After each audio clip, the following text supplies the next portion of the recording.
Selamat bertemu kembali di dalam sharing tentang hal-hal yang berguna bagi kita semuanya.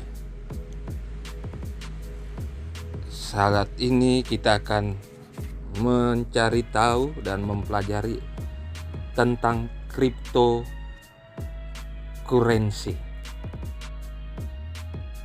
Beberapa tahun terakhir ini banyak hal yang berhubungan dengan investasi, berhubungan dengan keuangan.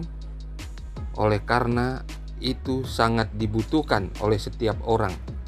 Di dunia ini tidak ada yang terkecuali. Yang perlu diketahui adalah bagaimana cara mengelolanya.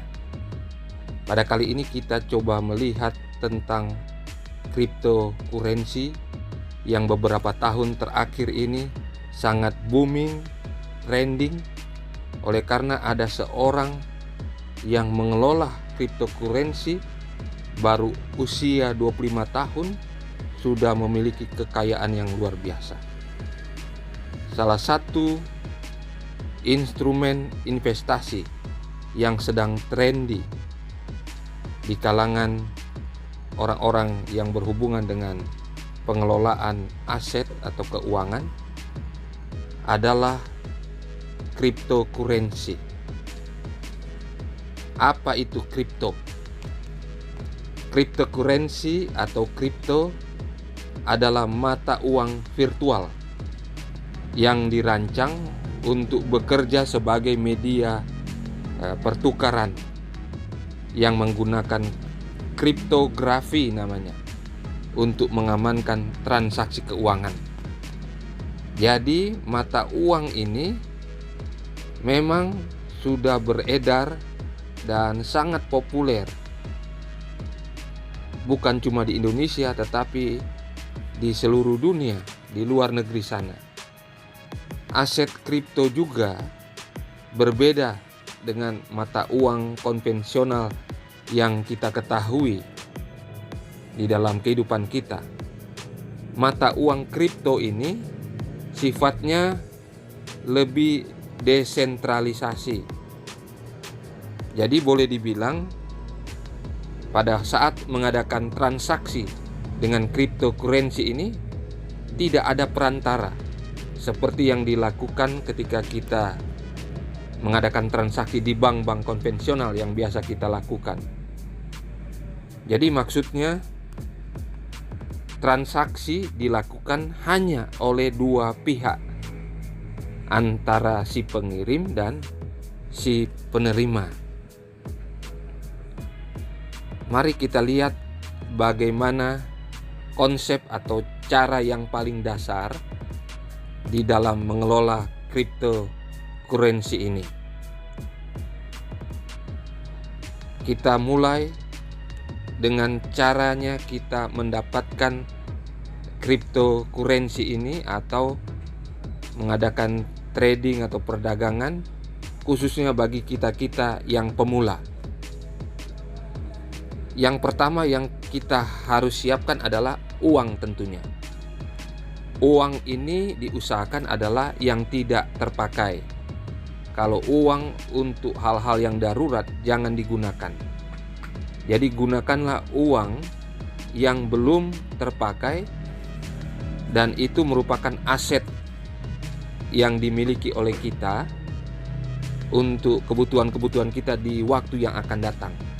Artinya gunakanlah uang yang ada dalam tabungan yang tidak digunakan dalam waktu yang dekat. Investasi kripto ini memang sangat beresiko. Dan kalau kita melihat, tidak sedikit yang mengalami kerugian ketika mengelola cryptocurrency ini. Kalau kita sudah yakin, bagi kita yang pemula, silahkan untuk menggunakan uang yang tidak digunakan. Artinya kelebihan dari tabungan kita, gunakanlah untuk bermain atau investasi dalam cryptocurrency ini. Apalagi kita sebagai yang pemula. Yang berikutnya yang harus kita ketahui adalah kita harus belajar tentang aset kripto yang akan kita pilih. Cara bermain kripto yang paling pertama yang harus kita ketahui agar kita tidak terjebak atau merugi besar. Jadi intinya, bagi Anda yang pemula harus mengetahui dan memahami apa-apa saja yang termasuk dalam kripto yang beredar di pasaran. Dan kita perlu ketahui nama-nama aset kripto yang cukup dikenal di pasaran. Antara lain ada yang namanya Solana, kemudian Ethereum, kemudian Bitcoin, lalu ada yang namanya Shiba Inu, dan juga Dogecoin. Jadi kita harus tahu yang termasuk aset kripto ini sehingga kita bisa memilih dengan benar ketika kita berinvestasi dengan menggunakan cryptocurrency ini. Yang berikut yang harus kita ketahui adalah kita memilih exchange atau exchanger yang tepat. Tentunya sebagai pemula kita harus tahu exchanger yang tepat untuk trading kripto kita ini. Karena ini bisa membantu kita untuk bertransaksi yang lebih aman ya. Jadi kita perlu memilih exchange yang tepat, dan di situ juga akan menentukan apakah kita akan untung atau rugi. Jadi pilihlah exchange dengan mempertimbangkan yang pertama keamanannya.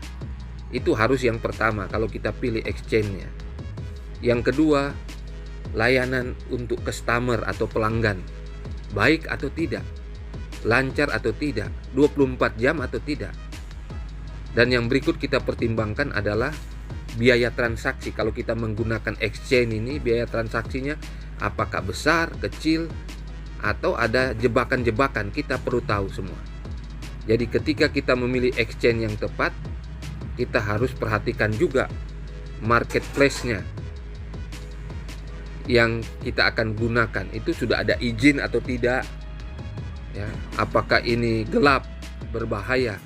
Ini semua yang harus kita lakukan. Yang berikut yang perlu kita lakukan tentunya kita harus mendaftar dan membuka akun dari kripto kita. Jadi yang perlu kita pahami adalah kita perlu mendaftarkan diri kita. Jadi ada syarat-syarat untuk pendaftaran, untuk membuka akun agar kita boleh memulai untuk menghasilkan uang digital ini. Dan untuk memulainya kita perlu download salah satu aplikasi kripto. Kita boleh dapatkan di App Store atau Play Store. Tinggal kita pilih, dan kita perlu mencari tahu di dunia online mana yang bagus, mana yang cocok untuk kita. Jadi ada beberapa aplikasi yang perlu kita ketahui sebagai pemula. Jadi kalau kita lihat di App Store atau di Play Store, ada namanya aplikasi toko kripto. Kita bisa download itu. Ada namanya Indodax, ada namanya Bybit atau Binance. Jadi pastikan dulu kita download aplikasi ini yang resmi tentunya. Jangan sampai kita terjebak dengan aplikasi-aplikasi yang palsu, yang kelihatannya sama seperti nama-nama tadi, padahal itu scam semua, menipu semua. Selanjutnya yang perlu kita jalankan adalah memverifikasi data kita. Ketika kita sudah mendaftar di aplikasi yang kita sudah download tadi, kita akan diarahkan untuk memverifikasi data kita. Tidak perlu sulit-sulit atau ribet, karena sekarang semuanya sudah dilakukan secara online untuk pendaftaran itu. Jadi kita cuma diminta untuk mengambil foto di dalam KTP kita, ataupun nanti kita disuruh verifikasi dengan foto atau selfie dengan memegang KTP seperti yang dilakukan oleh bank-bank konvensional jika kita mendaftar secara online. Selama data kita yang dimasukkan itu valid, benar, maka prosesnya tidak akan lebih dari 12 jam. Setelah kita mendaftar, sudah diverifikasi, yang perlu kita lakukan adalah kita menyetor deposit, menyetorkan uang yang benar ya, uang yang benar ke rekening yang kita sudah buka tadi dan yang sudah diverifikasi. Kalau besaran untuk depositonya itu berbeda-beda, tergantung dari marketplace yang kita gunakan. Kalau contohnya Indodax, aplikasi Indodax ini dia butuh untuk menyetorkan pendaftaran kita sebagai deposit awal sebesar Rp500.000 ya. Jadi aplikasi-aplikasi yang lain juga memiliki setoran deposito yang pertama berbeda-beda, tergantung pilihan kita. Lalu yang berikut yang kita harus ketahui adalah pembelian aset kripto ini. Kita harus hati-hati. Kita harus ikuti langkah demi langkah, dan sebelum membeli aset kripto kita harus melakukan riset. Kita teliti dulu sebelum memutuskan membeli salah satu aset kripto di marketplace ini.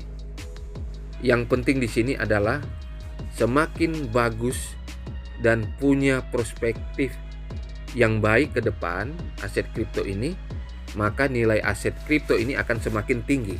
Itu yang harus kita perhatikan agar kita tidak salah untuk memilih. Kemudian selanjutnya kita menyimpan di wallet kripto. Jadi bagi kita yang sudah berhasil membeli aset kripto, simpanlah hasil pembelian itu di wallet atau dompet digital ya. Dompet digital ini atau wallet ini kita bisa kelola sendiri melalui exchange. Jadi kedua pilihan ini memang punya kelebihan dan kekurangan masing-masing ya. Kalau kita lebih memilih menyimpan di wallet exchange, memang itu lebih praktis, tapi resikonya lebih tinggi karena bisa saja dibobol oleh orang-orang yang berniat jahat, orang-orang yang pintar. Sudah banyak sekali kejadian ketika kripto itu dibobol atau dicuri oleh hacker-hacker. Jadi kalau kita sebagai pemula memilih menyimpan di wallet pribadi, resikonya seperti itu. Pilihan ini memang terbilang paling aman karena aktivitasnya tidak terhubung sama internet, itu kalau wallet pribadi. Masalahnya hanya apa? Tidak praktis saja, dan mungkin saja kita mengeluarkan biaya ekstra ketika kita mengadakan transaksi perdagangan atau jual beli dengan seseorang atau dengan lembaga keuangan digital lainnya. Yang berikut yang harus kita ketahui sebagai pemula, janganlah buru-buru menjual aset kripto kita. Kalau kita sebagai pemula yang sudah memiliki aset kripto sedang tidak beruntung, misalnya saat kita membeli aset kripto tapi harganya malah turun, kita harus menenangkan diri. Jangan panik atau terburu-buru kita jual lagi. Ketika nilai kripto turun, kita bisa membelinya lagi dengan harga yang lebih rendah ya, untuk mendapatkan harga rata-rata yang lebih rendah. Jadi kita harus perhatikan performanya di kemudian hari. Kalau harganya yang kita lihat mulai naik, nah tentunya kita akan untung. Jadi jangan cepat-cepat buru-buru menjual aset kita ketika sudah turun. Yang berikut yang kita perhatikan adalah melihat keadaan untuk memindahkan aset investasi ini. Kalau Anda sebagai pemula, sebagai investor, merasa bahwa beberapa cara trading kripto yang Anda lakukan tidak menguntungkan, malahan saudara merasa rugi terus, lihat situasi, lihat kondisinya. Seperti apa iklim pasar investasi kripto itu? Apa memang sedang lesu atau sedang naik daun? Atau cuma sementara dia lagi lesu atau terus-menerus lesu. Jadi kita perlu melihat keadaan pada saat itu. Caranya, ya kita baca-baca berita dan ulasan-ulasan dari para pakar cryptocurrency pada saat itu. Jadi kalau kita lihat keterangan atau informasi dan memang lebih menguntungkan kalau kita mengambil seluruh aset kripto, ya, tidak merugikan, ya jalankan itu. Tapi kalau kita lihat itu sudah mulai rugi, maka kita harus menjualnya segera mungkin dan kita tinggalkanlah untuk sementara investasi di cryptocurrency. Jadi sangat penting bagi kita pemula untuk bermain kripto dengan melihat keadaan situasi yang ada, sekaligus mencari informasi dari para pakar di bidang itu dan juga informasi dari pasaran yang ada, apakah sementara lesu perdagangan atau sementara menanjak. Semuanya itu mempengaruhi aset cryptocurrency yang kita investasikan. Demikianlah sekilas yang perlu kita ketahui tentang cryptocurrency yang sementara naik daun dalam beberapa tahun terakhir ini. Terima kasih. Kiranya ini boleh membantu kita menjalankan kehidupan yang lebih baik di dalam mengelola aset kita yang ada.